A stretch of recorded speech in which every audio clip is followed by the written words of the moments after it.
We've got 9 participants today. For those that don't know me, I'm Megan from Kiama Council. I'm the Economic Development Manager, and this COVID-19 situation is forcing us all to do business a different way. Council and the Kiama District Business Chamber normally present a number of workshops, face-to-face workshops, and these webinars are just another way that we will has enabled us to connect with you. And it is probably something we will continue to do in the future, because I think it's going to be the way to go. Of course, it's not going to replace face-to-face networking and information sharing, because I think that's incredibly important for businesses.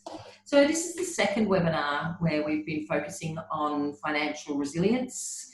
And today, Leanne Mitchell of Numbers Count Triangle. Good morning, Leanne. Good morning, Megan. Welcome, everybody.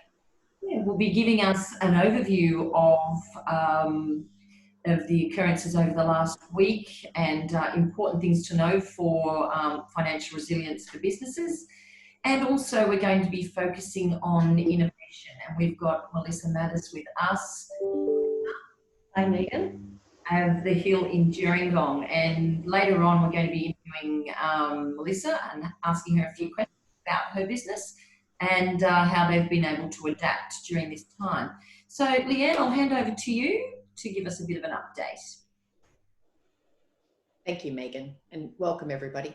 It was an interesting week. We had if you were in on the webinar last week, we were talking about all the proposed introductions that the federal government, Mr. Morrison and Josh, were putting forward as to how they were going to stimulate the economy. And of course, on Wednesday, all that went to Parliament and was approved in some format. So I just thought I'd run through the result of what that looked like. I mean, we're still, in lots of cases, no further informed than we were, but I'll just run through a few things, because there've been a few changes from what was leaked to us previously versus what's actually started to happen.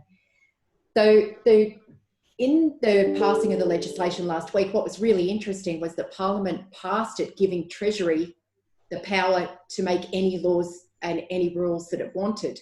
So it only gave it a broad arena for it, which is apparently those that have been talking about it said it's a really unusual stimulus arrangement out of federal government. So the scheme will start on the 30th of March, and at this point this is legislated to complete on the 27th of September, which would say to me that nobody's anticipating that we're going to pass this period very quickly. The scheme will be administered by the Australian Taxation Office, which I think is a logical place for that to happen, given that they have all of the regulatory information since the introduction of the single touch payroll last year. So it's going to make it much easier, and hopefully means that the promises they've made about getting us our money quickly so that businesses aren't too adversely affected cash flow wise before this stimulus gets thrown in, that we get it much quicker. So basically it's still that a business that's suffered a substantial decline in sales. And it's interesting that that's not quite what we were originally told. But that substantial decline is given a couple of other tests, which I'll speak at in a minute. But the $1,500 per fortnight to an eligible employee now means not just an employee, it also means an individual that's nominated as an active person in that entity. So what we hadn't been explained to us clearly was that one partner in a partnership can claim the $1,500. A company director of an operating company can also claim the $1,500, and a trustee beneficiary. The difficulty is that the wording by the Treasurer explains that it can only be one person. So where that might be fine in family companies where there are partnerships or trusts that are mergers, not in related parties, I think we're going to have a few interesting issues come up. But the Commissioner has been given power to give the $1,500 where he sees fit. And so I think those little things will be brought up in discussion in the next couple of weeks before this JobKeeper program actually gets up and running. So the Commissioner will pay the JobKeeper payment to entities shortly after the month end. That still means that the entities that actually are paying their employees under that JobKeeper arrangement will have cash flow shortages. And it's really important that you know what those look like before you as an employer put forward the opportunity for those employees to stay on the JobKeeper. It would be nice for all of us to say it'd be great to keep everybody on that. And as an employer, that's all we want. We'd love to keep our little community as it is and your tribe of people. But I think what we have to really seriously consider is that whether your cash flow will actually allow you to do that. Because the Commissioner has said you must pay the $1,500 per fortnight. It must be registered under your STP registration. So therefore, there are a few little potential hiccups there that you could upset your own cash flow trying to keep people on and keep your business running through this period. Because the one thing that I will say, first and foremost, employers and owners of businesses have to look after themselves first, please. Self first, because if you're not there at the end game, doesn't matter who you rescue or keep on board along the way, you're not there to keep that business running at the end of the year. And the purpose of this JobKeeper is to keep businesses open and keep as many people active as possible. It's interesting, in the original notes regarding the decline in turnover, there's been an introduction of a second test. So the first one is basically a comparison, and the tax office will be looking at the January to March VAS in this period we're going to lodge now versus the same period last year. But there are there's been an alternative indicative test which gives the tax commissioner the option to have somebody put forward a reasoning as to why that isn't relevant to them, and that doesn't particularly just drop them out of being able to receive that payment for their staff. What we were told is that the employer must notify the commissioner in the approved form. Of course, we don't have an approved form yet, but hopefully that will come about. And the employer must notify the employee in writing that they will be notifying the tax commissioner that they will be including them as an eligible employee. The interesting one, which will affect a couple of people I can see on, there is an integrity rule around this, and I think where it's most pertinent is in relation to those entities that run businesses, sole traders. So we were told that a sole trader can actually apply for the JobKeeper themselves. There are a couple of rules around it, but what was interesting is that they must have had an amount in their business schedule lodged in their income tax return for the 2019 year to prove that they are actually carrying on a business prior to this particular tax year, because it is really the only way that they can verify that information.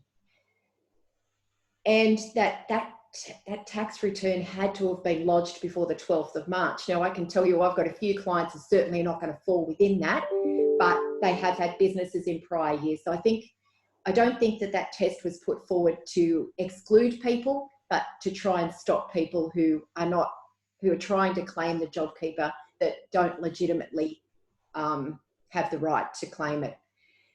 And in concluding, we're still waiting for the Commissioner to give us a process whereby we need to notify these things to him, and we need to have that by the end of, we're now 10 days away. So hopefully they've got a lot of work to get that started.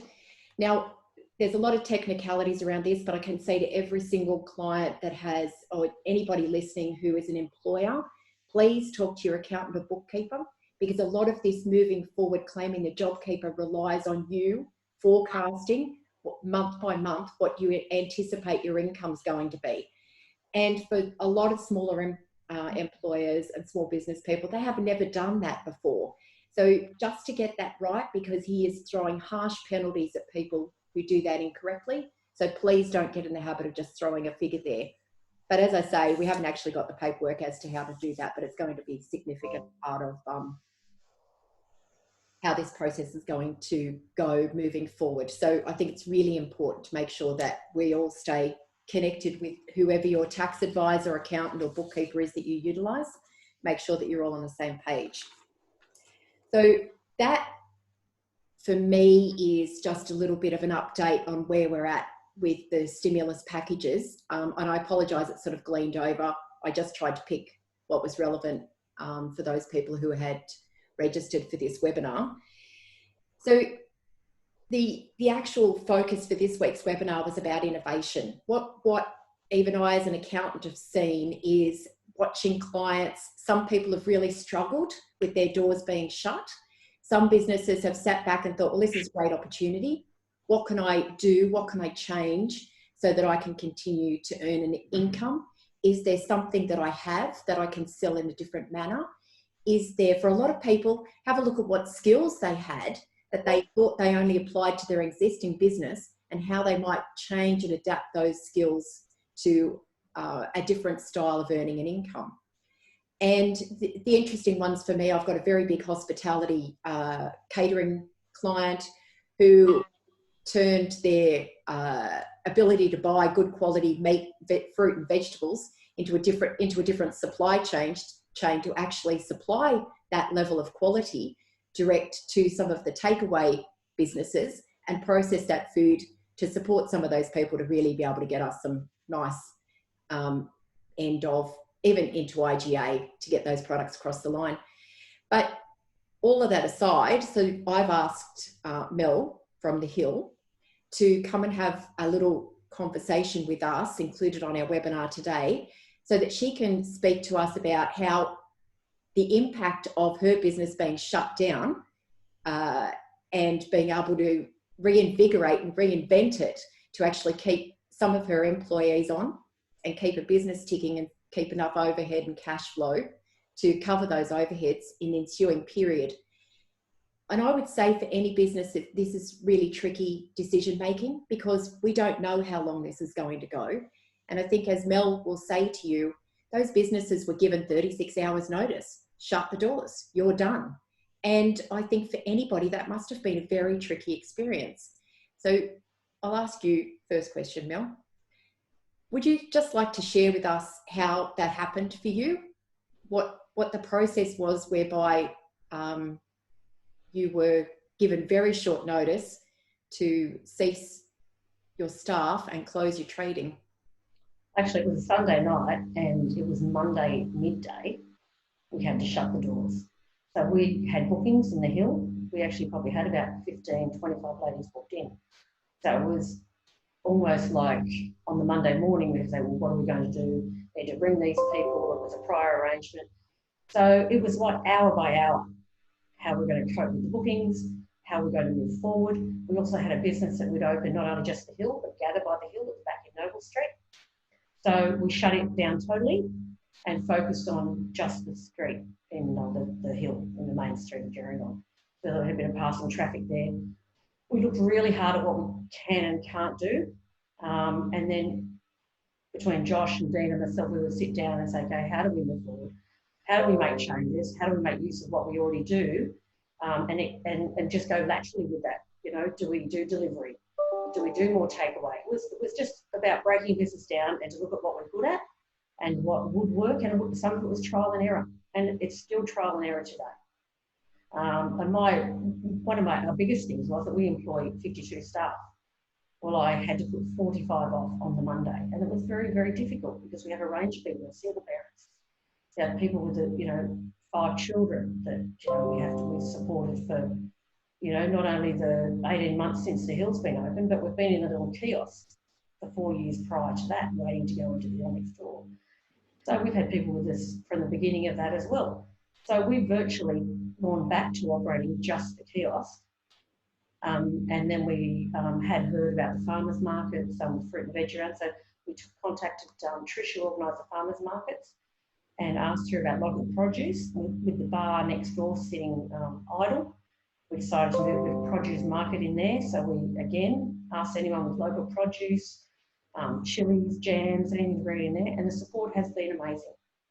So what it's done that end for us, not only we've got the little tiny kiosk operating with coffee, cakes, makers, sandwiches, they do a great trade anyway, but it's the atmosphere that the little grocer has attracted next door. It's just a bit of people come and have a look, they buy their eggs, their flour, quick in and out. We keep the social distancing, with, the whole bit with that.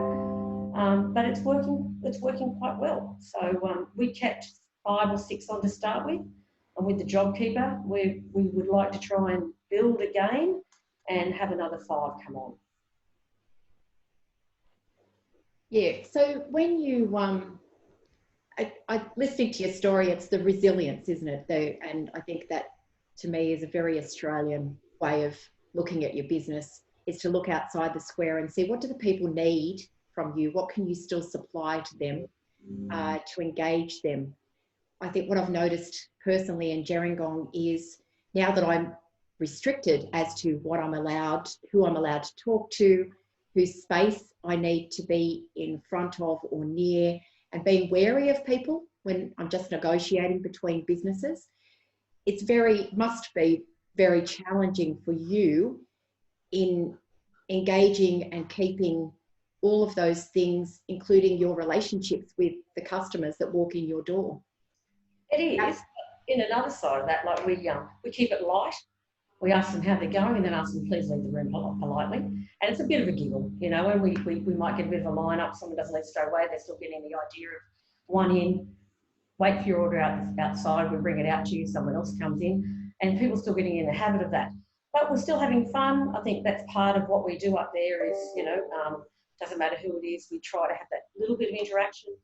Quite polite about, you know, just get your way outside, we'll bring your food out. And people have been fantastic. I think quite enjoying what we're doing up there and really wishing us all the best and wanting to support us. But in return, we're trying to, you know, give them a good experience, still a customer experience up there that they enjoy coming to see us. You know, we have people coming every day for their coffee. We have someone come in, then they're back in an hour for another 2 coffees. And, you know, I say, is that hour gone already? You know, just that bit of lighthearted and just to interact the best you can. Because people still want that. They need it probably more than ever.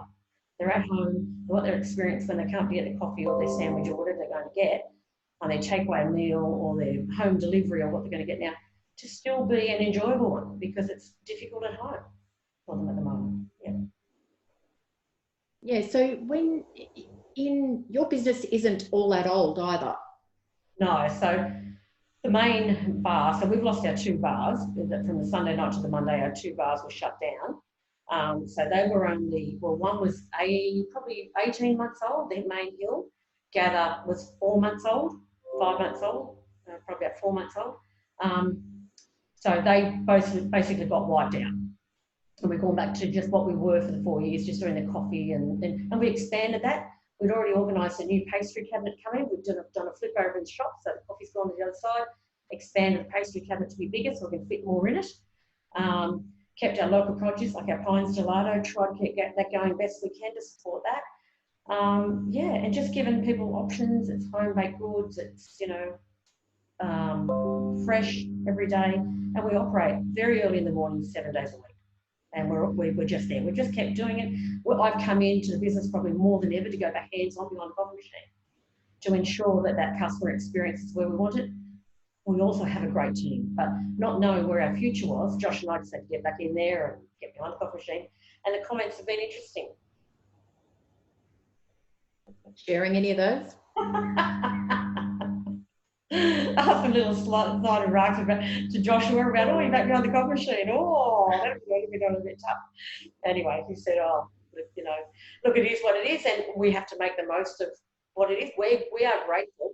We've still got a nice little business there in the kiosk, and people are very supportive. So we're grateful for that.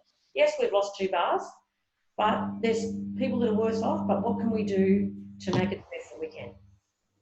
Yeah, and in a small community. Sorry, did you?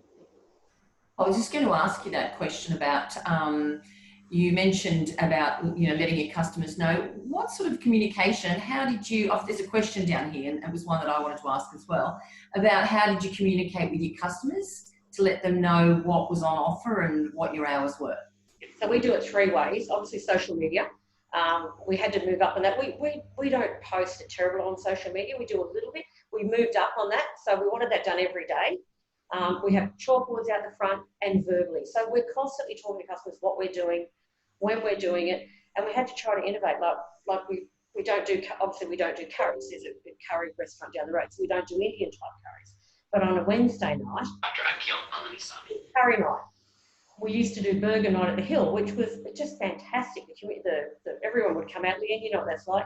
And we'd be packed, $10 burgers, $5 beers. But what we tried to do was do that, but in a different way. So we let them know their burger nights are still on. They're still $10 burger, you know, take away, you get it yourself, or we'll deliver it. So we tried to stick to what we were doing well in the Hill. I know the week before we shut, we did pizza and pasta night on a Thursday night. And I just couldn't believe the response that Thursday night. So now we've kept that going takeaway. So we do pizza and pasta, but there's 3 ways of communicating: social media, chalkboard out the front, and just interacting with the people and telling them what we're doing. Just saying, look, you know, we're continuing with our burger night. It's on Tuesday nights, but we've moved the time a bit earlier for families now. Starts at 5, we're going to 8 o'clock. And the response has been amazing. I think that really does highlight the value of social media and the message and getting it out there. It's something you can do for free. You can get it out there, constant posts, pictures of food, things that you're doing, just to keep that message out. And just, I guess it's also a way of buoying people's spirits. Yes, yeah. People want us. We felt that people wanted to support us. When's this on? When's that on? What can we do? You know, the amount of people have said to us, what can we do for you? We don't want anything, but we just want to do it. The lady with the finger lines, you know, I've got a fantastic customer. She comes in and she's not even a regular customer, but she loves giving me finger lines. So, you know, we make use of that produce that we can use where we can. And I really value that. I offer to give her where she doesn't want anything, she's just happy to help. So our community does want to support us. Give them a reason to support, you know, tell them what you've got on, you know, tell them what you've got, you know, what's available that might interest them. Yeah, I did notice also, Emma's not logged on, Emma from Crust and Crumb in Jamboree has started running little cooking classes. Yeah. The how to make the perfect poached egg, perfect scones. Yeah, so she started to run little sessions on cooking classes, which they have been amazingly successful. And I guess what that also does is it keeps you front of mind when times come back again. People will remember those things that you've done and automatically come back into the business. So yeah, they're all positive things. Yeah. It's just I think, Megan, that, you know, there are different ways. I mean, you know, social media is one. It's a direct interaction with people. You then have a good experience and tell other people, and it's just a chalkboard. So people are waiting outside for our place. We try to get as much information. I could do with more chalkboards out there, but you know, right now we're making use of the 2 or 3 we've got, and people are seeing that and think, oh, I might come back tonight for that, or you know, whatever. Yeah. Excellent. So, because the point that I really wanted to lead to with people is that we do get, I think, in business, this is a fantastic opportunity to work on what do you want the business to look like again when we get to the end of this. And do you think you will do anything different, Mel? Do you think that this experience has changed the way you see your original offering versus how your offering might look? Yes, I think that it's a chance for us to look back. I mean, we're lucky because we've only been going 18 months. It's actually almost like a refresher. So when Josh and I can just lift our head a little bit, we're going to sit down, and Dean, and we're going to sit down and we're going to talk about, okay, what worked well? What do we think worked okay? Or what can we really work much, much harder on? And we've been writing things down already so that when we come to time that we can sit down and have those meetings, we'll reassess everything. We'll reassess the Gather that opened 4 months ago. We'll reassess the Hill that opened 18 months ago. Obviously, there's some things that we would like to do.